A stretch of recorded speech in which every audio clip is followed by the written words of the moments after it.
The gold mining sector's industrial action is now in full swing. With about 80,000 workers on strike this morning, the issue of pay disparity has again come to light. Let's go live now to our reporter Yusuf Omar, who is at the Goldfields South Deep mine. Yusuf, good morning. Have you had an opportunity this morning to talk to any of the miners, and what have they been telling you?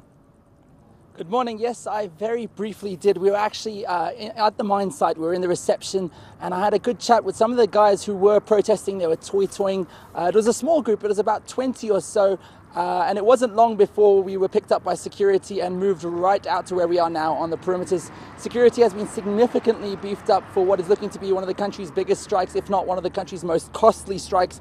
Most of the guys I met were carrying knob carries. They were carrying golf clubs. They were asking their fellow colleagues not to go to work, to down tools. As you know, the strike started yesterday during the evening shift at about 6 p.m. They're demanding, not asking, for a 60% wage increase. And basically, they're quite confident they're going to get it. I'm joined now by one of the gentlemen that I met this morning. His name's Tabani Mezula. Tabani, you know that 60% is largely unachievable, but yet you guys are still asking for it.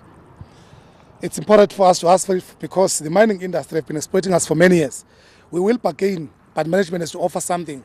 As we speak of now, nothing has been offered that can convince us to go for an argument. That's why we have gone for strike. And are you going to force your colleagues to stop working? How are you going to go about these tactics? We were managed by the employees that indeed they are supporting the strike. There's no turning back. Until such time the management agrees to the demand, then we'll budge. But they has to offer. We have been exploited so many years in the mining industry. There's no turning back. They must give us decent salary. Enough is enough in 19 years in democracy. As you've heard it, NUM workers are not willing to budge at this stage. News that moves. eNCA.com.